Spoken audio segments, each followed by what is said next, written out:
थामा भाग 2 मृत आत्माओं का रहस्य पहला अध्याय। अरविंद की जिद। रिया के गायब होने के 3 महीने बीत चुके थे।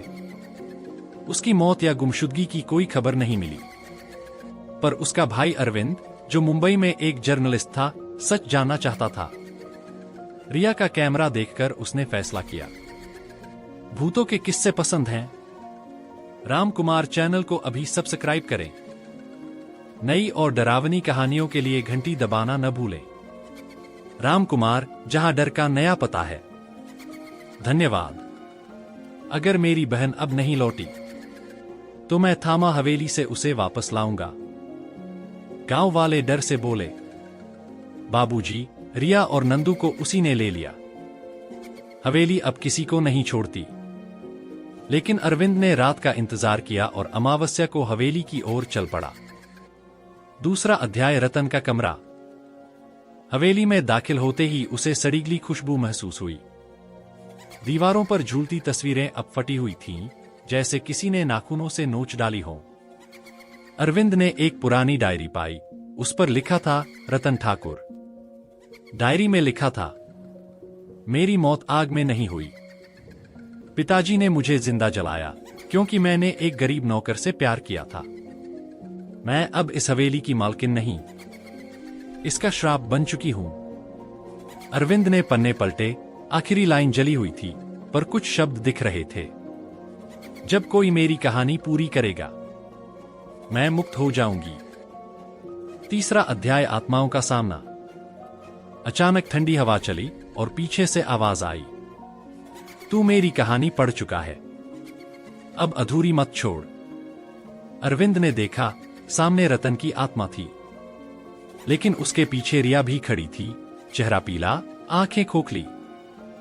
रिया बोली, भैया, यहां से जाओ, वो झूठ बोल रही है। रतन चिल्लाई, मुझे धोखा दिया गया था, मैं निर्दोष हूं, मुझे बस मुक्ति चाहिए। दोनों आत्माएं आपस में टकराने लगीं। हवेली की छत कांपने लगी, दीवारों से खून टपकने लगा। चौथा अध्याय। सच्चाई का खुलासा। अरविंद ने डरते हुए डायरी के नीचे का एक छिपा पन्ना निकाला। उसमें लिखा था, रतन ने नौकर की नहीं, अपने ही पिता की हत्या की थी। आग उसी ने लगाई थी। अरविंद चिल्लाया, तू झूठ बोल रही थी रतन, तू ही सबकी मौत की वजह है। रतन की आत्मा दहाड़ मारकर रोई और हवा में विलीन हो गई। हवेली में भयंकर विस्फोट जैसी आवाज हुई। पांचवां अध्याय। अंत्य शुरुआत। सुबह गांव वालों ने हवेली को खंडहर बनते देखा। वहां न रिया थी, न अरविंद, न रतन। लेकिन एक नई बात हुई। रात को अब हवेली से कोई आवाज नहीं आती। बस कभी कभी हवा के साथ एक फुसफुसाहट सुनाई देती है। कहानी पूरी हुई, पर श्राप अभी बाकी है। रतन की आत्मा के जाने के बाद थामा गांव कुछ समय के लिए शांत हो गया था। लोगों ने सोचा अब सब खत्म हो गया, लेकिन शांति ज्यादा दिन नहीं टिकी। एक दिन गांव के मंदिर के पुजारी हरिदास जी ने बताया, रात को हवेली की राख में से एक औरत की छाया उठी है, जिसने मुक्ति नहीं, बदला मांगा है। उसी रात गांव के एक घर में खुद ब खुद दिए बुझ गए। दीवारों पर राख से लिखा मिला, मेरा अंत किसी इंसान के हाथों नहीं होगा। दूसरा अध्याय। श्राप की जड़। गांव में आई मीरा शर्मा, एक इतिहासकार जो पुराने श्रापों पर शोध करती थी।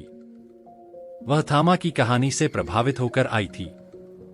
उसे हवेली की राख में एक आधा जला ताबीज मिला। उस पर संस्कृत में खुदा था, जो सत्य को झूठ और झूठ को सत्य बनाए, वह मृत्यु से परे भटकेगा। मीरा ने गांव वालों से पूछा, क्या ठाकुर हिमराज की कोई वस्तु बची है? एक बूढ़ी औरत बोली, हाँ बेटी, उसकी तलवार मेरे पास है, वो अब भी खून से सनी है। तीसरा अध्याय। पुनर्जागरण। अमावस्या की रात मीरा ने हवेली के खंडहरों में पूजा शुरू की ताकि आत्मा को शांति मिले। पर जैसे ही उसने ताबीज और तलवार को एक साथ रखा, जमीन फटने लगी।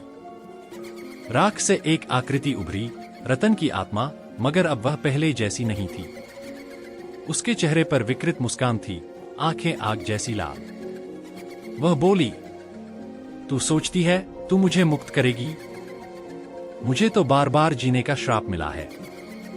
मीरा ने मंत्र पढ़ना शुरू किया, मगर हवेली की दीवारों से हजारों आत्माओं की चीखें उठीं। वो आत्माएं रतन के चारों ओर घूमने लगीं, जैसे उसे रोक रही हों। चौथा अध्याय, बलिदान। मीरा ने आखिरी मंत्र पढ़ते हुए कहा, हे रतन, तेरी आत्मा सत्य को स्वीकार कर। जिसने तुझे जलाया वो मर चुका है, अब तू भी मुक्त हो जा। रतन की आंखों से आंसू बहने लगे, खून के आंसू। वो बोली, अगर सच यही है तो मुझे अपने साथ ले चलो। अचानक बिजली कड़की, हवेली जल उठी। जब आग शांत हुई तो वहां कोई नहीं था, न रतन न मीरा। बस राख में ताबीज टूटा हुआ पड़ा था। पांचवां अध्याय, शांति या भ्रम। कई साल बीत गए। गांव अब नया बन चुका था। लोग कहते हैं थामा हवेली अब सच में खत्म हो गई। पर एक रात पास के स्कूल में पढ़ने वाली लड़की सिया ने अपने कमरे की दीवार पर कुछ लिखा पाया। थामा कभी खत्म नहीं होता, मैं वापस आऊंगी। और हवा में चूड़ियों की वही पुरानी खनक फिर गूंज उठी। तो दोस्तों, कैसी लगी आज की कहानी? अगर आपको डरने में मजा आया तो राम कुमार चैनल को अभी सब्सक्राइब करें और घंटी दबाना न भूलें, ताकि हमारी कोई भी नई और डरावनी कहानी आपसे मिस न हो। मिलते हैं अगली बार एक और रोंगटे खड़े कर देने वाली कहानी के साथ। देखते रहिए राम कुमार, जहां डर का नया पता है।